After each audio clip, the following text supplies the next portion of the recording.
14ஆம் நூற்றாண்டில் விஜயநகர பேரரசினால் உருவாக்கப்பட்ட இந்த கோயிலானது புடைப்பு சிற்பங்கள் மிகுந்த ஒரு கோயிலாக இருக்குது. இங்கே பார்த்தீங்கன்னு சொன்னாக்கா நிறைய இந்த காம்பவுண்டு அதுலேயே பார்த்தீங்கன்னா குதிரை, யானை, பன்னி அந்த மாதிரி உருவங்கள் நிறையவே செதுக்கப்பட்டிருக்குங்க. குதிரை, யானைலாம் எப்போவுமே செதுக்கப்படுற ஒன்று தான். ஆனால் பன்னி என்னடா இந்த மதில் சுவரில் இருக்குது அப்படின்னு நான் யோசித்து பார்த்து அதை பற்றின டீட்டெயிலை கலெக்ட் பண்ண போது தான் தெரிஞ்சது. அது சுல்தானிய படையெடுப்பினர், அதாவது முஸ்லீம்களால் இந்த கோயில் தகர்க்கப்படக்கூடாது அப்படின்றதுக்காக தான் அந்த பன்னி உருவம்லாம் அவங்களையும் கவர் பண்ணுற மாதிரி வச்சுருக்காங்க அப்படின்னு போட்டிருந்ததுங்க. இந்த கோயில் எங்கே இருக்குது அப்படின்னு பார்த்தீங்கன்னாக்கா தேவிகாபுரத்தில் தாங்க இருக்குது. தேவிகாபுரம் திருவண்ணாமலையிலேருந்து சுமார் 45 கிலோமீட்டர் டிஸ்டன்ஸில் தாங்க இருக்குது. நம்ம இதுக்கு செஞ்சி வழியாக சேத்பட்டு, திண்டிவனம், சேத்பட்டு அந்த பக்கமும் போகலாங்க. சேத்பட்டுலேருந்து ஒரு 10 நிமிஷத்துலேயே இந்த கோயில் வருது. சேத்பட்டு போனீங்கன்னு சொன்னால் போலூர் பஸ் பிடிச்சோம் அப்படின்னா இந்த கோயிலுக்கு ஈஸியாகவே வந்துடலாங்க. இங்கே பார்த்தீங்க அப்படின்னு சொன்னாக்கா கனககிரீஸ்வரர் கோயில் இருக்குங்க. அந்த மலை மேலே இருக்கிற கனககிரீஸ்வரர் கோயிலுக்கு மலை அடிவாரத்தில் இருக்கிறது இந்த அம்மன் கோயில். இங்கே பார்த்தீங்க அப்படின்னு சொன்னால் நிறைய புடைப்பு சிற்பங்கள் காணப்படுதுங்க. நிறைய சிதைஞ்சும் இருக்குது. அங்கே பார்த்தீங்கன்னு சொன்னாக்கா ரொம்ப ரொம்ப அழகான சிற்பங்கள் எல்லா தூண்கள்லேயும் இருக்கிறது கண்ணை கவர்ற அளவுக்கு இருக்குங்க. நீங்கள் பார்க்குறது அந்த சிற்பங்கள் கோயிலுடைய முதல்ல இருக்கிற கோபுரத்தில் இருக்கிறது தான். அங்கே பாருங்கள் கொஞ்சம் இந்த சுல்தானிய படையெடுப்புனால சிதைஞ்சிருக்கிறது அப்படின்னு சொன்னாங்க.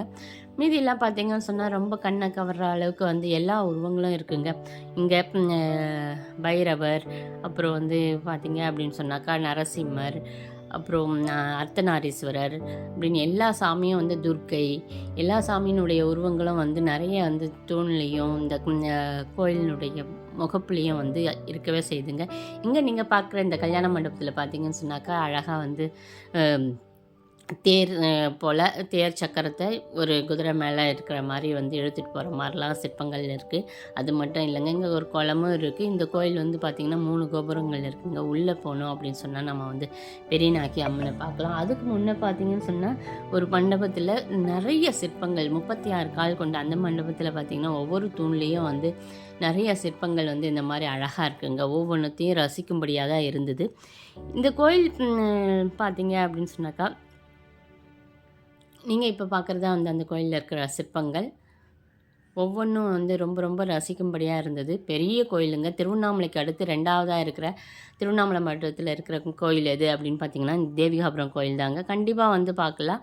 மேலே மேலே இருக்கிற கனககிரீஸ்வரர் கோயில் கூட நீங்கள் போயிட்டு வரலாங்க. அது பார்த்திங்கன்னா 9 to 11 அந்த டைமிங்கில் தான் போக முடியும். அதிகம் மக்கள் கூட்டம் இல்லாததுனால அந்த நேரங்களில் மற்ற நேரங்களில் கோயில் நட சாத்தி தாங்க இருக்குது. அங்கே இருக்கிற ஈஸ்வரருக்கு சுடுதண்ணியால் தான் அபிஷேகம் பண்ணுறாங்க அப்படின்னு சொன்னாங்க. அந்த கோயிலை பற்றின டீட்டெயிலாக இன்னொரு வீடியோவில் நான் போடுறேன், அப்போ பார்த்துக்கோங்க. இப்போ நான் நீங்கள் பார்க்குறது தேவிகாபுரத்தில் இருக்கிற தெய்வநாயகி அம்மன் கோயிலை தாங்க நம்ம பார்த்துட்ருக்கோம். இங்கே அதான் அம்பாள் தான் மூலவராக இருக்கிற அங்கே சிவன் இல்லாமல் இருக்கிற ஒரு கோயில் தான் இது. அம்பாளுக்கு சிவனுடைய உருவத்தில் பாதி உருவம் அமைஞ்சது இல்லையா, அந்த காட்சி இங்கே தான் வந்தது அப்படின்றத சொன்னாங்க. அதுக்கப்புறம் பார்த்தீங்க அப்படின்னு சொன்னாக்கா உள்ளே போனோம் அப்படின்னு சொன்னால் இந்த மாதிரி தூண்கள் நிறைஞ்சி நிறையவே சிற்பங்கள் ரொம்ப ரொம்ப ரொம்ப அழகாக இருந்ததுங்க. ஒவ்வொன்றுத்தையும் நம்ம நின்று பார்த்துட்டு வர்ற அளவுக்கு தான் அழகிய உருவங்களாக இருந்தது. ஒவ்வொரு தூண்லேயும் ஒவ்வொரு சாமியினுடைய உருவங்கள் பதிக்கப்பட்டிருக்குது. அப்புறம் பார்த்திங்கன்னா ஒரு சில புராணங்கள் சொல்லும்படியாகவும் அங்கே பதிக்கப்பட்டு இருந்ததுங்க. அதையும் நம்ம பார்த்துட்டு சுற்றி வரணும் அப்படின்னு பார்த்தாங்க சொன்னால் அங்கே விநாயகர், அப்புறம் இடது பக்கம் பார்த்திங்கன்னா முருகர், அப்புறம் நவகிரக சிலை, அப்புறம் நவகிரகங்கள் இருக்கிற அந்த சன்னதி, அது எல்லாமே இருக்குங்க. இது எல்லாத்தையும் நம்ம பொறுமையாக சுற்றிட்டு வர்றதுக்கே பார்த்திங்கன்னு சொன்னாக்கா 1 மணி நேரம் மேலே ஆகிடுங்க. இருந்து சாமியை நல்லா தரிசனம் பண்ணிவிட்டு நம்ம வந்தோம் அப்படின்னு சொன்னாக்கா நல்லது. அது மட்டும் இல்லைங்க, இங்கே இருக்கிற அம்பாவில் நம்ம வழிபட்டோம் அப்படின்னு சொன்னால் நம்மளுக்கு திருமண தடையெல்லாம் போய் குழந்தை பாக்கியம் இதெல்லாம் கூட கிடைக்கும் அப்படின்றது மாதிரி தான் சொன்னாங்க. இந்த கோயிலுக்கு நீங்கள் வரணும் அப்படின்னு சொன்னாக்கா பஸ் வசதி நிறையவே இருக்குங்க. திருவண்ணாமலையிலேருந்து வரணுன்னா திருவண்ணாமலை வரைக்கும் அதுக்கப்புறம் போலூர் வரலாம். போலூர்லேருந்து ஒரு 17 கிலோமீட்டர் டிஸ்டன்ஸில் தான் இந்த கோயில் இருக்குது. இல்லை இந்த பக்கம் நீங்கள் திண்டிவனம் பக்கம் வந்தீங்கன்னு சொன்னால் சேத்பட் இருக்கும், செஞ்சி சேத்பட்டுன்னு சொல்லுவோம். அந்த பக்கம் வந்துட்டு அங்கேருந்து வரலாம். பஸ் வசதி எப்போவுமே இருந்துட்டு தாங்க இருக்குது. கோயிலுக்கு முன்னாடியே வந்து கொஞ்சம் மெயின் ரோட்டில் வந்து பஸ் இறங்கும். அங்கேருந்து வாக்கபிள் டிஸ்டன்ஸ் தான் இந்த கோயில்.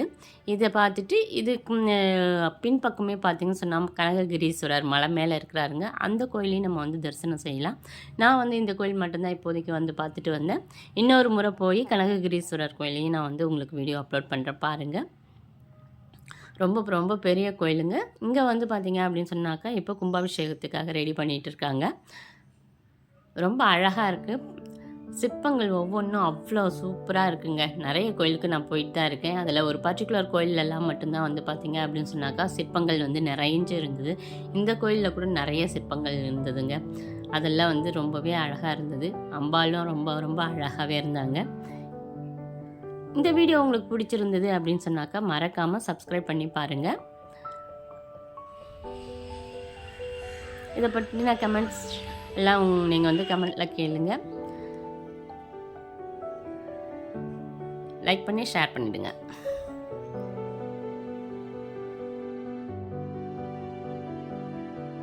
மிகவும் சக்தி வாய்ந்த இந்த கோயிலுக்கு எல்லா ஊரில் இருந்தும் மக்கள் வந்து தாங்க போயிட்டுருக்குறாங்க இன்றைக்கும்.